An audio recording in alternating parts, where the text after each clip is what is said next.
Halo adik-adik, apa kabarnya hari ini? Wah, hari ini sudah memasuki bulan Oktober tahun 2021.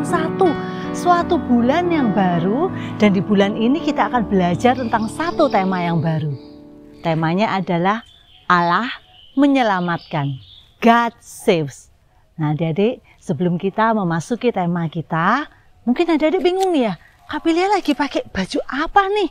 Kayak bajunya mekanik, kayak bajunya petugas pom bensin mungkin ya, atau kayak bajunya montir gitu ya. Tapi adik-adik, hari ini bajunya Kak Pilia adalah SARS. Kak Pilia hari ini sedang akan menceritakan tentang tim SAR.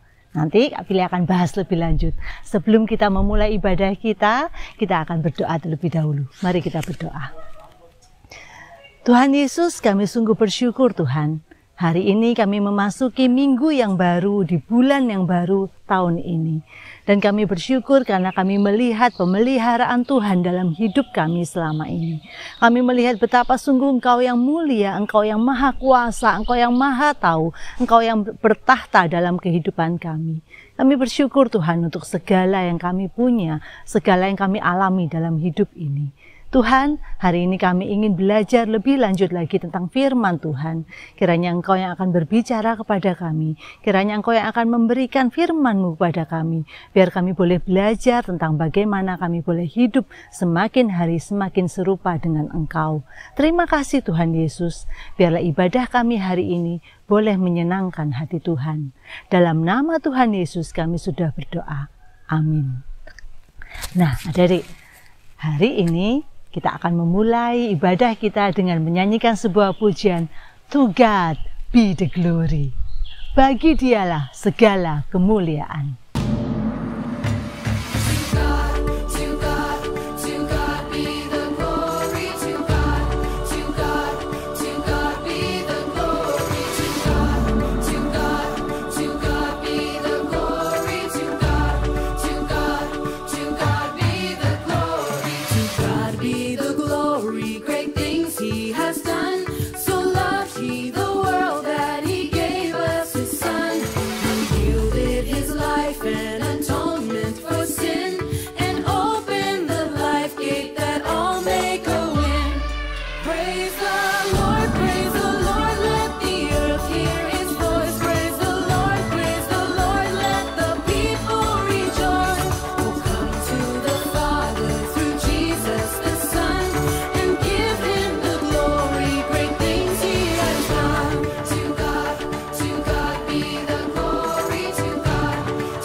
Hari ini, seperti tadi Kak Pilia janjikan, Kak Pilia akan menceritakan tentang tim SAR.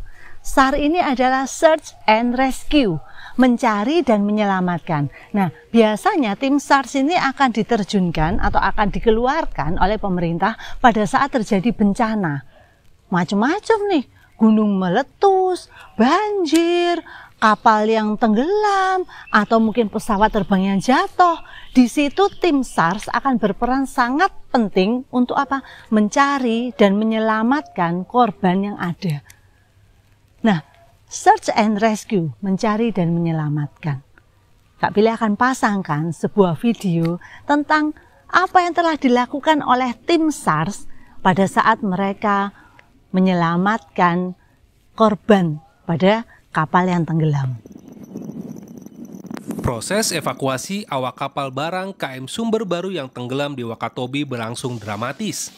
Kapal ini terombang-ambing di tengah laut, perairan Karang Wakatopa, Wakatobi, Sabtu kemarin. Kapal ini tenggelam tidak dapat melanjutkan pelayaran dari kota Bau-Bau dengan tujuan Wakatobi. Cuaca buruk diduga sebagai penyebab kapal mengalami kebocoran di lambung. Tim Basarnas yang mendapat informasi langsung memberikan pertolongan. Hujan deras dan gelombang tinggi membuat tim SAR harus bekerja keras mengevakuasi awak kapal. 8 orang awak kapal penumpang berhasil diselamatkan tim rescue Posar Wakatobi. Seluruh POB sebanyak 8 orang diketemukan dalam kondisi selamat dan segera dievakuasi menuju Wanci. Dan pada pukul 20:50 waktu Indonesia Tengah, seluruh POB beserta tim rescue tiba di Wanci dengan selamat. Ke-8 penumpang yang selamat langsung dibawa tim SAR ke Pulau Wanci, Wakatobi sebelum mereka diperbolehkan pulang ke rumah masing-masing. Devriano Neke, Kompas TV Wakatobi, Sulawesi Tenggara. Langsung ke belakang. Adik-adik, tadi kita sudah melihat bagaimana tim SAR menyelamatkan awak kapal dari sebuah kapal yang tenggelam. Nah, adik-adik, di dalam Alkitab ada juga sebuah kisah penyelamatan yang luar biasa yang dilakukan oleh Tuhan Allah. Nah, kisah ini ada di dalam Kejadian pasal 6 ayat yang ke-9 sampai Kejadian pasal 9 ayat yang ke-17. Nah, kita lihat ya.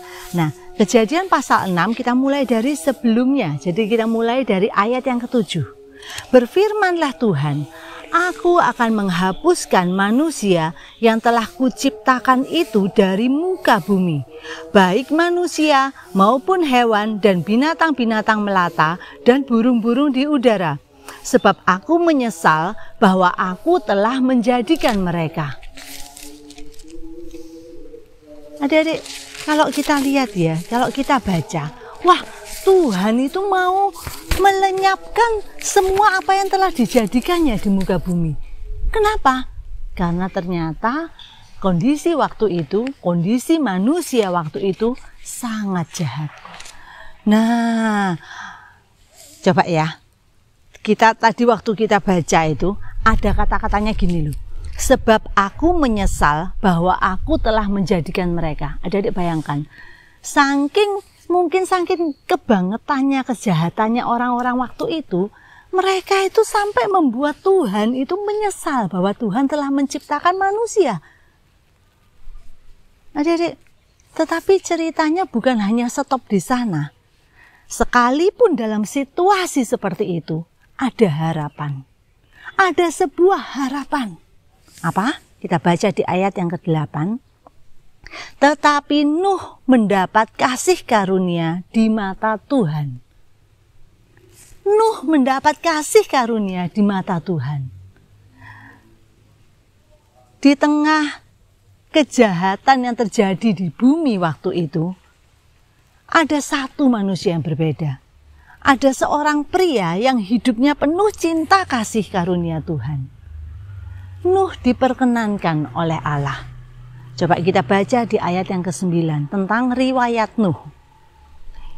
Nuh adalah seorang yang benar dan tidak bercela di antara orang-orang sezamannya. Dan Nuh itu hidup bergaul dengan Allah. Wah, adik-adik, di sini dikatakan apa? Nuh hidup bergaul dengan Allah. Dan Nuh mempunyai hidup yang menyenangkan hati Tuhan.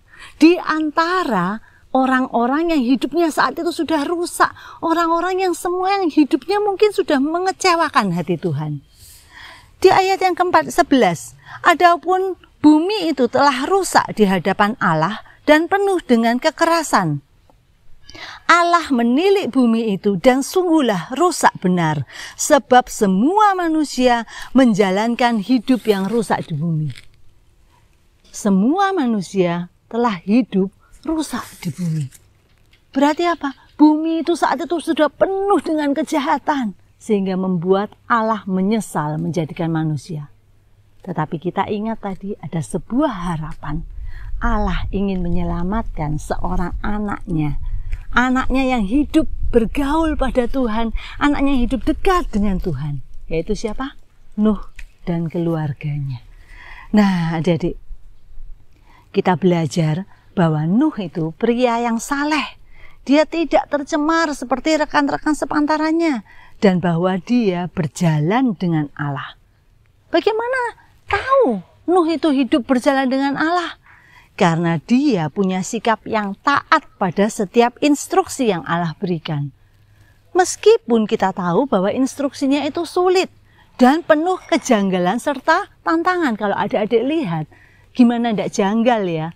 Dalam situasi waktu itu yang tidak pernah ada hujan. Manusia saat itu belum pernah mengenal hujan. Jadi bagaimana tanah bisa tumbuh? Bagaimana tumbuhan bisa tumbuh kalau tidak ada hujan? Ada embun yang turun dari langit, adik-adik. Tapi belum pernah turun hujan pada saat itu. Sehingga waktu itu Nuh tiba-tiba membuat bahtera yang besar sesuai dengan instruksi dari Tuhan. Dan kalau kita baca di ayat yang ke-14 sampai dan seterusnya, di situ Tuhan memberikan instruksi dengan sangat jelas. Bahtera itu harus dari kayu gofir, harus dibuat petak-petak dalamnya. Bahtera itu harus besarnya berapa, tingkapnya harus bagaimana. Semua ditentukan oleh Tuhan. Dan Nuh mengikuti setiap instruksi demi instruksi dari Tuhan. Meskipun kelihatannya janggal, aneh. Gimana nggak aneh kalau nggak ada hujan tiba-tiba dia bikin bahtera? Bikinnya pasti bukan di pinggir pantai. Kemungkinan bikinnya Nuh itu di atas gunung. Mungkin waktu itu orang-orang pun tidak tahu ini apa. Apa yang Nuh sedang bikin ini? Buat apa dia bikin seperti ini? Maka Nuh lah dianggap sebagai orang yang aneh. Tapi adik-adik, dianggap seperti itu pun bagi Nuh apa? Tidak masalah. Aku hidup menuruti instruksi dari Tuhan. Di antara semua orang di sekelilingnya yang tercemar, dia hidup berbeda. Bisakah kita seperti Nuh? Di antara mungkin teman-teman kita yang melakukan dosa, mungkin mereka menyontek, mungkin mereka itu tidak taat orang tua, mungkin mereka itu tidak mau mendengar firman Tuhan, tidak mau mengikuti sekolah minggu. Bisakah kita jadi orang yang berbeda dari mereka? Seperti Nuh. Bisakah kita tetap hidup menuruti instruksi Tuhan? Tetap hidup menuruti apa yang Tuhan perintahkan pada kita? Adik-adik, hidup Nuh bukan hanya taat, tetapi dia berhubungan erat dengan Allah. Hidup Nuh itu bukan cuma hidup yang taat saja, tapi dia punya relasi yang dekat dengan Tuhan. Bagaimana dengan hidup kita? Apakah kita punya relasi yang dekat dengan Tuhan? Kita punya hubungan dekat? Kita sering berdoa? Kita sering ngomong pada Tuhan apa yang ada di hati kita? Itulah yang dilakukan oleh Nuh. Nuh hidup bergaul erat dengan Allah. Di dalam Kejadian 6 ayat yang ke-22 dikatakan, lalu Nuh melakukan semuanya itu tepat seperti yang diperintahkan Allah kepadanya. Demikianlah dilakukannya. Pasal 7 ayat yang ke-5. Nuh melakukan segala yang diperintahkan Tuhan kepadanya. Tuhan menyuruh Nuh untuk setelah dia membuat bahtera, kemudian mengumpulkan binatang-binatang masuk ke dalam bahtera, kemudian masukkan juga keluarganya ke dalam, kemudian Tuhan perintahkan Nuh untuk menutup pintu bahtera. Dan Nuh melakukan semuanya tepat seperti yang diperintahkan Tuhan kepadanya. Adik-adik, kepercayaan Nuh dalam Allah itu sangat besar, sehingga dia langsung menaati perintah Allah. Rasul Petrus mengatakan juga sesuatu tentang Bapak Nuh. Dia tuliskan di dalam surat Petrus yang kedua, pasal yang kedua, ayat yang ke-5. Dan jikalau Allah tidak menyayangkan dunia purba, tetapi hanya menyelamatkan Nuh pemberita kebenaran itu dengan 7 orang lain ketika ia mendatangkan air bah atas dunia orang-orang yang fasik. Adik-adik, Rasul Petrus mengatakan bahwa Nuh adalah pemberita kebenaran. Jadi pada saat itu pun Nuh juga berusaha untuk menceritakan tentang kebenaran tentang Allah kepada orang-orang yang jahat lainnya. Tapi satupun mereka tidak ada yang mengikutinya. Bahkan mungkin mereka malah menertawakan Nuh. Penulis kitab Ibrani di dalam Ibrani 11 ayat yang ke-7 berkata, "Karena iman, maka Nuh dengan petunjuk Allah tentang sesuatu yang belum kelihatan, dengan taat mempersiapkan bahtera untuk menyelamatkan keluarganya. Dan karena iman itu, ia menghukum dunia dan ia ditentukan untuk menerima kebenaran sesuai dengan imannya." Adik-adik, iman Nuh, kepercayaan Nuh pada Tuhan itu sungguh besar. Bukan hanya sesuatu yang masuk akal yang Tuhan suruh pada dia maka dia lakukan. Tapi apapun yang Tuhan suruh, Tuhan perintahkan pada dia, meskipun itu janggal, aneh, itu tidak masuk akal, dia taat melakukannya. Karena apa? Karena imannya. Apa yang kita bisa pelajari dari kehidupan Nuh? Nuh adalah teladan kehidupan yang beriman. Nuh tidak menguji Allah sebelum dia bertindak. Allah memerintah, dia menurut. Allah memerintah, dia menurut. Hidupnya sangat menurut pada apa yang Tuhan perintahkan. Yang pertama yang kita pelajari dari Nuh, dia orang yang benar, dia hidup tidak bercela, dia hidup bergaul dengan Allah. Apalagi yang bisa kita pelajari dari Nuh? Kita diselamatkan oleh kasih karunia melalui iman. Jadi kita belajar dari iman Bapak Nuh. Karena tanpa kasih karunia Allah, Nuh itu pasti akan binasa dalam air bah seperti orang-orang lainnya. Jadi hanya karena kasih karunia Allah saja. Nuh adalah bukti bahwa Allah menyelamatkan orang yang dipilihnya. Adik-adik, hidup kita, mungkin kita merasa, ya Tuhan, kok rasanya firman Tuhan ini aneh ya. Rasanya yang Tuhan perintahkan ini kok janggal. Kok rasanya itu Tuhan suruh kita itu melakukan sesuatu hal yang nggak biasa. Sesuatu hal yang bagi orang-orang di sekeliling kita terasa aneh. Tapi adik-adik, saat kita seperti Nuh hidup taat pada Tuhan, maka Nuh dipandang benar oleh Tuhan. Dan Tuhan melakukan penyelamatan atas Nuh dan keluarganya. Begitupun dengan kita. Saat kita hidup bergaul dekat dengan Allah, kita melakukan perintah Tuhan, maka adik-adik, Tuhan menyelamatkan kita. Kita mempunyai anugerah terbesar dari Tuhan. Karena kasih karunia-Nya, Dia menyelamatkan kita. Kita boleh punya hidup yang kekal bersama Tuhan di surga. Ayat hafalan kita hari ini kita ambil dari Mazmur 13 ayat 6a. Tetapi aku kepada kasih setiamu aku percaya. Hatiku bersorak-sorak karena penyelamatanmu. Sekali lagi. Tetapi aku kepada kasih setiamu aku percaya. Hatiku bersorak-sorak karena penyelamatanmu. Dia menyelamatkan hidup kita. Dia memimpin setiap langkah kita. Biarlah apapun yang kita lakukan, kita boleh hidup dekat bergaul dengan Tuhan. Sehingga kita boleh dibenarkan oleh Tuhan.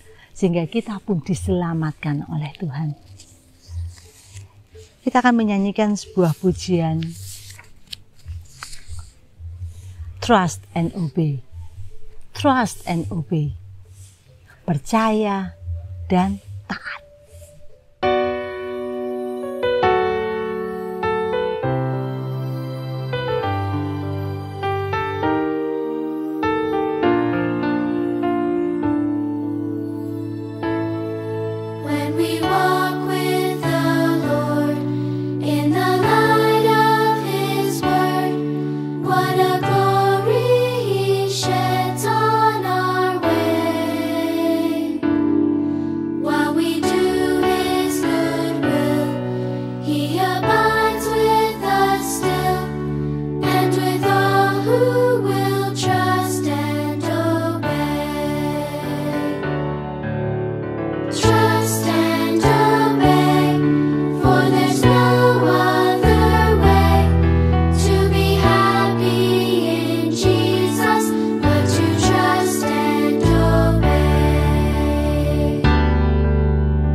Mari kita berdoa.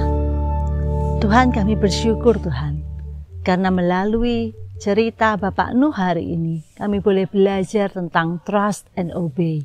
Kami boleh belajar bagaimana kami harus percaya, bagaimana kami beriman kepada Tuhan, dan bagaimana kami hidup sungguh-sungguh menurut setiap instruksi, setiap perintah dari Tuhan.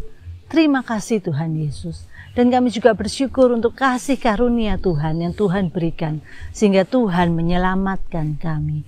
Tuhan memberikan kepada kami hidup yang kekal bersama Tuhan di surga. Terima kasih Tuhan Yesus. Di dalam nama Tuhan Yesus kami sudah berdoa. Amin. Adik-adik, ibadah kita sudah selesai.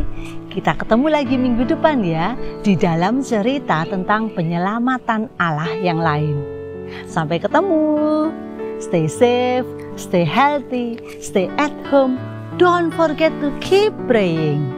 And God bless you. Bye-bye.